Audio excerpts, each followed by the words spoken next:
everyone. I am Brittany Fox, and I am super excited to be here today and to be talking about our topic, which is about empowering more women in data science, how to overcome challenges, and how to get to your next career opportunity, whether that's in your current organization or if you're looking for a new opportunity in the field. We're going to cover it all. And also, we're going to be talking about what's happening in the marketplace when it comes to trends and what I'm personally seeing. And as I mentioned, I'm Brittany Fox, and I co-founded and I am the owner of Focus GTS. We are a niche IT staffing company based here in Miami, Florida. And we cover the whole US when it comes to placing talent. And I am super excited that we can connect globally and to have this conversation today to really help women advance their career. It's a topic I'm personally super passionate about, helping more women get the jobs that they deserve.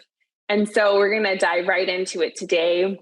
And when I started my company about 5 years ago, I started it with my husband, and he had been in staffing for over 8 years before. And he was consistently the #1 global top biller.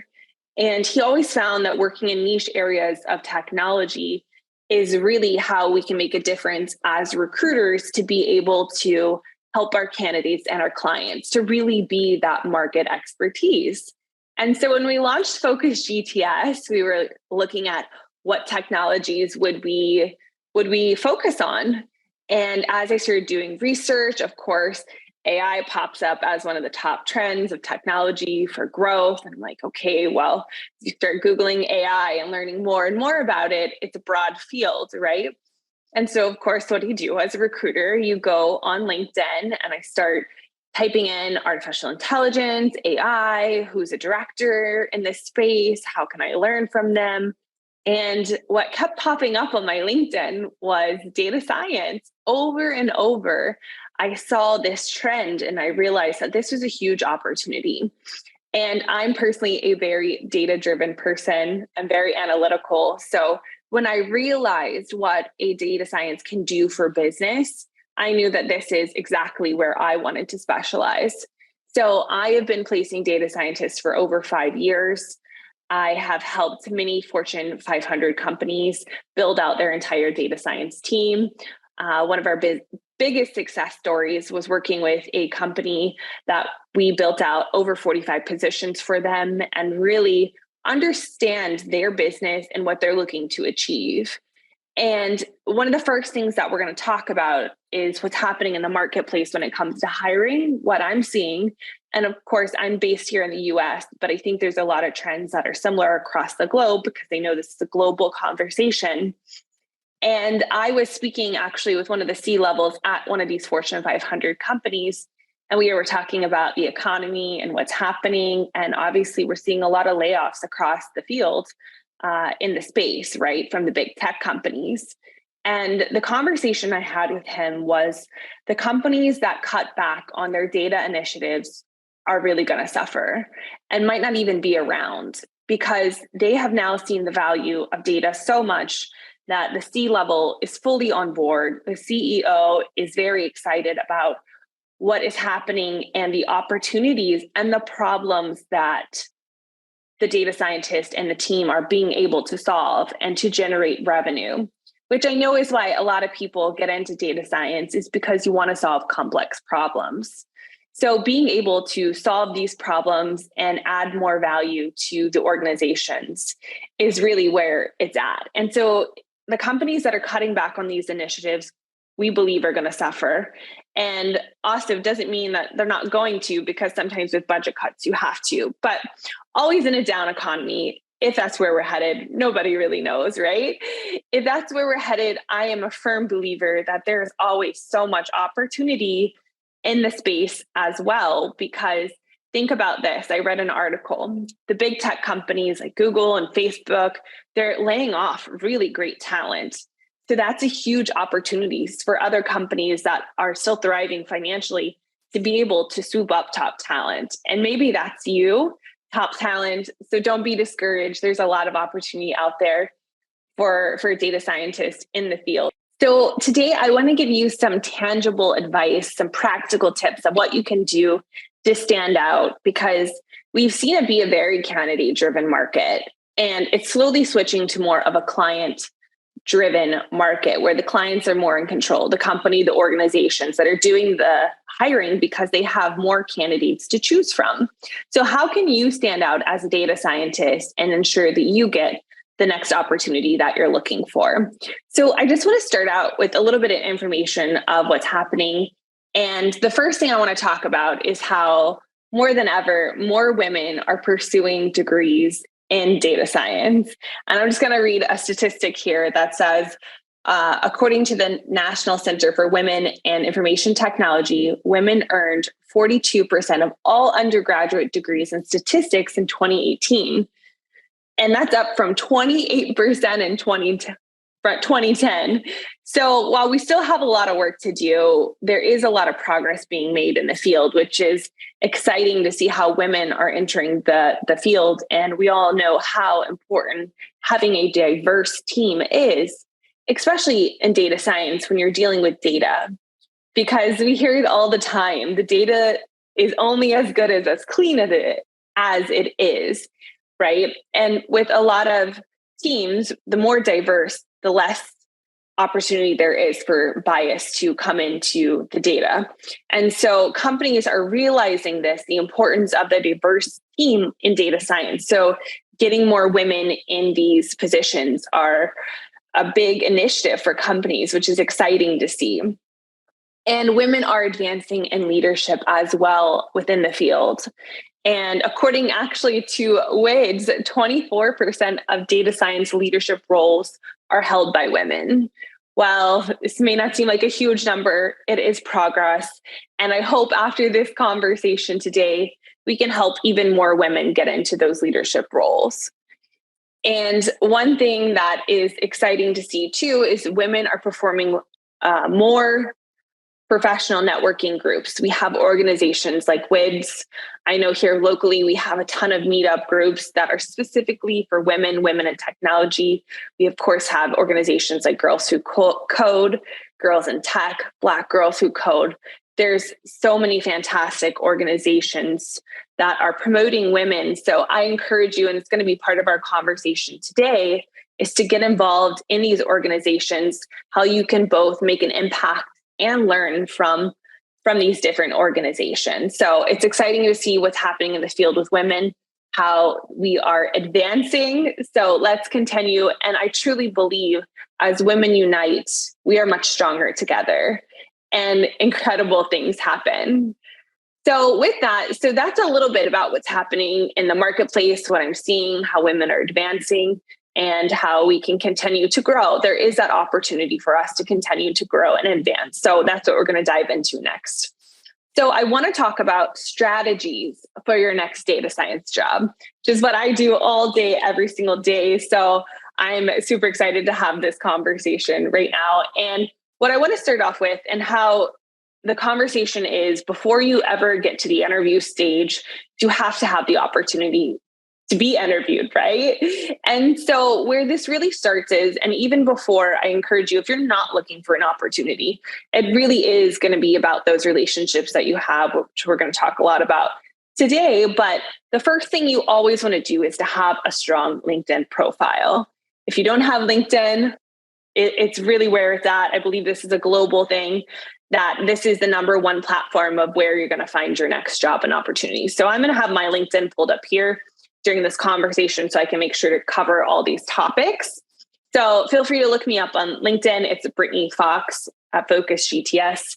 And what's really important is to have a professional page so that people understand who you are and what you do and your work experience. Now, there's several tips and tricks that I can give you that will help recruiters find you. I am, of course, a big advocate for working with a recruiter. Also, the big companies too, they have their internal recruitment team on LinkedIn looking for that top talent. So that's where you're most likely going to be found. So you want to have a really clear intro of what you do. You can see on my page, it says owner and co-founder of Focus Global Talent Solutions. I let people know that we are hiring right away. And I'm a champion of women in technology, which I told you before, I'm super passionate about, and also about data science and artificial intelligence. So you understand who I am from the get-go. You have my location, my website is there. And then scrolling down a little bit more, you can see one of the things that is the first is the featured. So if you have any publications, if you have any articles that have been written about you, if you have any videos, you want to make sure to upload them here so that people can see what you've done. And this is a conversation that we're going to have today too, is that as women, we're less likely to talk about our achievements than our maybe our male peers, because we want to make sure we come across as nice and not come across typically as being bossy or conceited. So this is something that this is your opportunity to shine, to really talk about your achievements. So do not be shy in this area, because if not, people aren't going to know what you've accomplished. So make sure you put any features there. And then the next thing you can see is activity. You can see I'm very active on LinkedIn.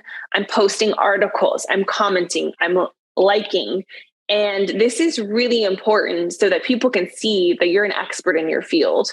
People come to me all the time and talk about the posts that I make. So this really is an opportunity for you to become a celebrity in your market, because it is a lot about branding and being a market expert when it comes to getting your next opportunity. And that's how you're going to be found. The next section is the about, and you can understand a synopsis of who I am, my career history, and also you get a personal touch of me too, while still being professional about what I believe. And it's also the tagline of my company, but it's also my personal mission and belief is that I believe in breaking limits and changing lives. And it brings that human aspect. You can see I'm big on mindset and psychology. So it gives a human touch while still being professional. And people want to relate to people. We're all humans, even in the job field, when we go to look for that next opportunities, we want to connect. We want to know how are we relatable? And this is a good opportunity for you to connect maybe with that next hiring manager or recruiter, that they can see that side of you as well. And then the experience, it's super clear. You can see all of my jobs, where I've worked, summary. And some people will ask me, should I rate it as I did this, or should they write in a third party? Brittany, co-founder of Focus GTS. Brittany has done this. But everyone knows that it's your LinkedIn and that you're the one that is writing this. So I'm a big advocate for saying I versus writing it in your third person. Even if you're super accomplished, I think it just keeps that human element to it. And then your education, having it clear. Now, when it comes to looking for the job, one thing that is important that you highlight on your LinkedIn page is your skills. Because when recruiters go into LinkedIn and start doing a search looking for a candidate, they search by skills. So you need to put all your relevant technical skills there, because that's how you're going to be found when they look for keywords. And then also recommendations. If you can get more recommendations, I need to get a couple more. Mine are a little outdated. It's not something that I ask a lot of from my colleagues, and I need to get some more here. But received, this is something that validates you in the workforce, that not only do you say you do these things, but you have other people championing you as well. And then if you scroll down, I love this part where you can see your interest. And I do all of the hiring internally for my company as well. Probably done over 1,000 interviews by now at this point. With data science candidates and my internal staff, probably well over that actually. But the top voices, you can see who I follow, the companies that I'm interested in, groups and schools. And this is something that I typically check out. I do check out most candidates' LinkedIn profile that's interviewing internally with my company. And I look at this and you can see that I follow, let's say, Tony Robbins here. I'm a huge Tony Robbins fan. So if I see anyone who also follows him, it's an instant point of connection in the conversation.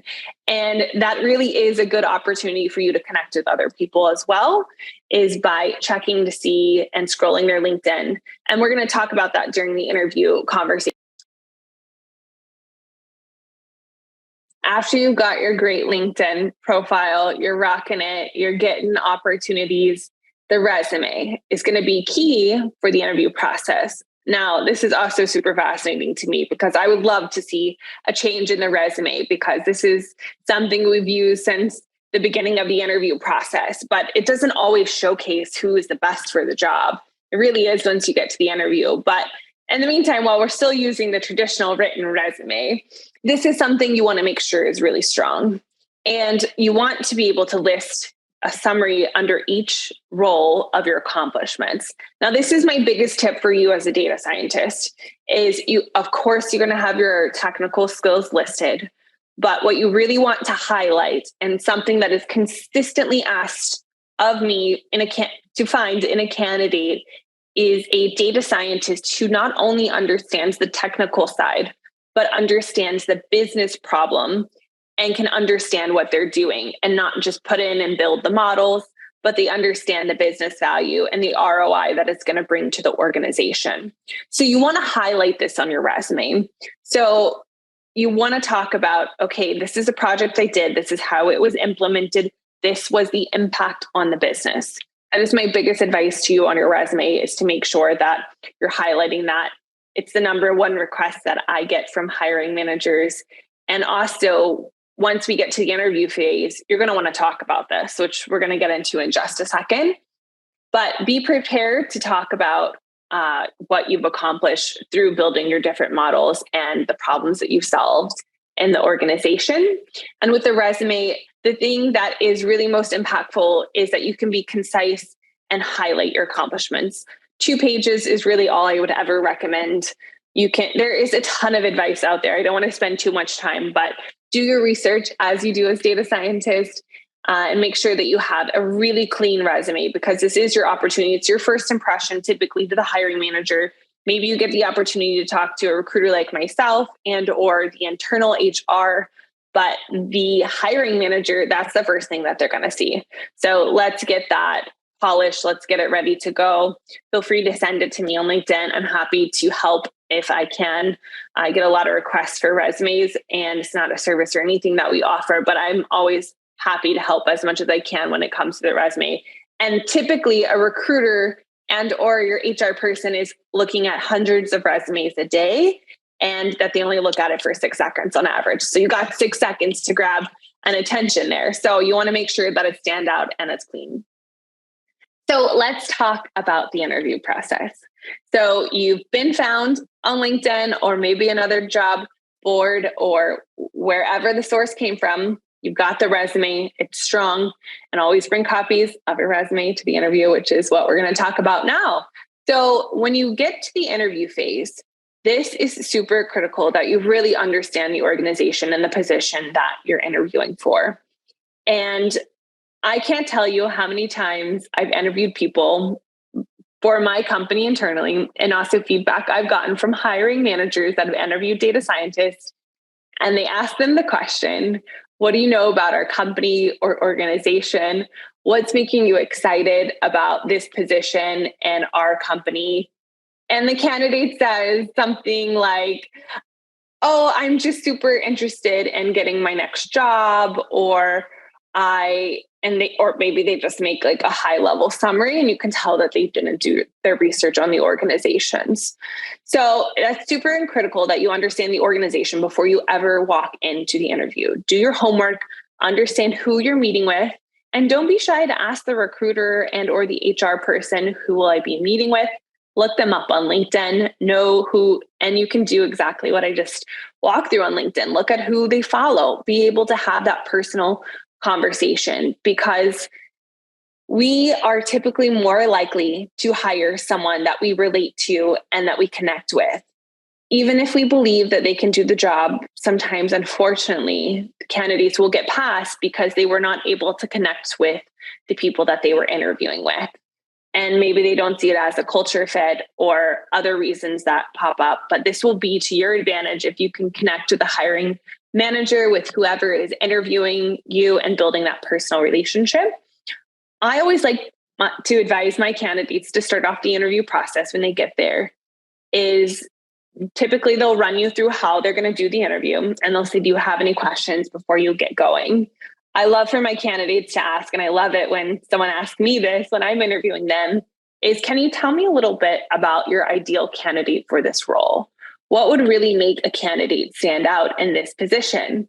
And you're giving yourself a huge advantage here because you're understanding if you're right for the position or not. And if you are the candidate, how you can sell back to that need. If they say exactly who and what you are, you're now able to highlight that and sell back during the conversation. And two, during the interview process, you want to give specific examples. One advice that I want to give specifically to the women out there is that typically we talk about, when it comes to our accomplishments, which I talked about on LinkedIn, you got to be proud, you got to put it out there, you got to talk about it. But in the interview process, typically we are more likely, or even in our one-on-ones with our managers. So if this is something just to be aware of, is when you're doing your one-on-ones or you're in that interview process, is we're more likely to say, we worked on this project. We were able to accomplish this project this way. And we don't say I. We don't say, I did this. This was my accomplishment. I was able to build this model and put it into production, and I did this way, right? We're more likely to say, well, we were able to get the model into production, and you include your team, right? Which there is a time and place for that. It's not about not including the team. This is not that conversation. It's about you saying specifically what you did, because actually I'm reading this book called How Women Rise, which I highly recommend it. And it talks about the 12 habits that are holding women back from their next promotion, pay raise, and career. And this was one of the examples that was given in the book, was that a woman was actually looked over for a promotion because the manager didn't understand what she was doing, because in the weekly one-on-one, she always talked about we, the team.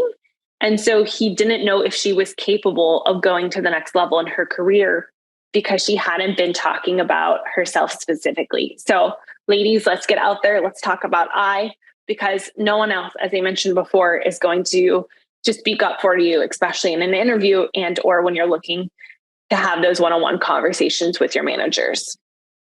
So, okay, and now in the middle of the interview, you got to give specific examples of the problems that you've solved and how you have accomplished your role. So you want to be, again, talking about those proud moments. And also, this is really important when you get to the end of the interview. This is what I always advise my candidates, is to ask this question. Is there anything based upon our conversation today that you're hesitant to move forward? And you want to leave it as, you want to stop talking. It's very easy to keep going because I'm not sure if I covered this, or I just want to make sure it's clear. So you want to leave it at that type of question so that you can get and clear up any information that is needed. And also at the end of the interview, this is your chance to ask questions. It's really important as a candidate to ask questions. One of my biggest turn downs of a candidate is I'm loving the candidate, and at the end of the interview, they don't ask me questions, because it leads me to believe that they are not interested in the role, and or maybe they just think that they know it all. And that's not a good sign either in a candidate I'm looking to interview. So you want to ask questions. I mean, this is a two-way street. You're interviewing the company just as much as they're interviewing you. This is one of the biggest decisions people make, is their careers. So have a list of questions. Don't be afraid to ask it all, so that you can get the clarity you need to make the best decisions. And then, of course, there comes the negotiations, right? You've got the offer, you've got to that point. So now you need to negotiate your salary. And women are less likely to negotiate than men. So I want to encourage the women to get your negotiating hats on, do your research, understand what is fair market value for this position, what's being paid, and feel free to talk to colleagues, feel free to talk to your recruiter, and also to just do some role playing to understand the conversation, what it looks like, and also to understand what the budget is for this role too, so that you make sure that you are being compensated fairly. You can ask specifically, and you can ask first at the beginning of the conversation, before the interviews happen. Typically, you'll be asked, what is your salary requirements? Feel free to ask, what is the salary budget for this role, so that you understand what the budget is, and you can understand if your qualifications fit into that budget and if this is the right role for you from the very beginning. Because the last thing we all want to do is get to the end of an interview process and we're way off on budget. So understand this from the beginning would be my first advice. And then once you're at the negotiation stage, women, we're less likely to negotiate. So whether that is salary or even just perks, there's always some opportunity there. And I mean, this again could be a whole talk on itself about negotiating the salary, and whether it's perks or PTO or benefits and or remote policies. There's a lot of opportunity out there. So I'm actually in a women's chat group, and one of the girls just got an offer, and her first comment was, "Should I negotiate? Because I don't want to seem like I'm not grateful." That's not the case, ladies. The case is that you will seem grateful, but you will seem like confident, right? Which confidence is a huge challenge, I think, for women in the workplace sometimes to stand up and ask for what they need. So feel free to do more research. And in that book, they specifically talk about how to get to your next promotion. So, and raise when you're in the negotiating phase. So let's get out there, ladies, and negotiate our salary. The final thing that I want to leave you with today is to talk a little bit about mindset. And I don't know if you've heard the saying, but 80% of business is actually psychology, 20% is strategy. And I think we have enough strategy out there to get the job done, especially when it comes to data science, right? There's a lot of strategy about how to impact the business and how we can make a difference and generate revenue for the company. And as a woman, this is something that I think we often struggle with, from, as you mentioned, low confidence, from self-doubt to not talking about our own personal achievements, from bringing the we, and also being a people pleaser and saying yes to more things than we should. So I want to talk about mindset. It's something that I encourage all my candidates that I work with, and also different women's networking groups that I'm in. It's a constant conversation. I was actually just hosting on International Women's Day a panel of C-level women of a Fortune 500 company, 100. And the conversation was so interesting to me that we all had the same struggles, no matter what it was. And we were talking about one of the CIOs, she said that we were talking about how do you get your career to the next level? Like, what is it? What is something you either had to stop doing that got you to a certain point in your career, but oftentimes will get you to the next level? The same thing, you got to advance your careers. And she had realized that she needed to speak up more, that she would oftentimes maybe be in a meeting and she wouldn't advocate her voice. And especially if you're an introvert, this can be even more of a challenge. I know it's something I've personally dealt with. I'm personally more on the introvert side, but I also realize that when I'm in a room, no one's going to advocate for me except for me. So I need to speak up. So this is an opportunity for women to continue to rise, and leadership women, is to speak up, let your voice be heard, and know that you do have something to say. And it's a constant journey to work on your mindset, to work on your psychology, to know that you do deserve that leadership role. So I just want to encourage you out there to know that you are worthy of that position, of that role. You have worked really hard, and don't let self-doubt get in the way. And there's a lot of books you can read on this. Actually, I read from Chief, if you're familiar with the women's organization. They had sent out their top book recommendations for 2023. And one of them was that book, How Women Rise. The other book was Successful Women Speak Differently. And it talks about a lot of what we've been talking about today, is to use your voice. And so I just want to encourage you out there to pick up some books, to not only study your technical skills, but to study your mindset and psychology and what it takes to be successful and to advance your career. It's a huge component of having your career success that you deserve. I want to leave you with one final story. So last year I had a really big breakthrough in my career. Is I realized I have been running my company for 5 years. We are a woman-owned business. And I realized as an entrepreneur and no one reporting, that you have to report to, I realized that I was actually waiting for someone to tell me what to do. And I realized that this stemmed from some very deep subconscious self confidence issues, which I would have never thought I was struggling with, because I feel like I'm a very confident person. I'm able to communicate. I'm able to get things done and give direction. But it was very deep on a subconscious level. And once I had this awareness that I was waiting on someone to tell me what to do and how to maybe run a part of operations and to get to the next level, what would it be? But the only person who was going to do that was going to be me. And once I realized and became aware of that, I was then able to take action. So I want to leave you with a final thought on mindset. So what is something maybe that you're aware of that you know you need to change, and or that you're even unaware of that's happening? Ask for feedback from colleagues. Ask for your friends. They know your struggles and they can help you get to the next level. And women, we want to help each other. And I think when we realize that we all have these struggles, we're able to unite and become stronger together, because we realize we're not alone. We're not alone in the struggle of imposter syndrome or low self-confidence. And even once we get the self-confidence and we're good, there's maybe something that can always get us. So I encourage you to surround yourself from the beginning of this conversation with a strong group of women. There's so many networks. And this is an incredible organization. Thank you again, WIDS, for having me.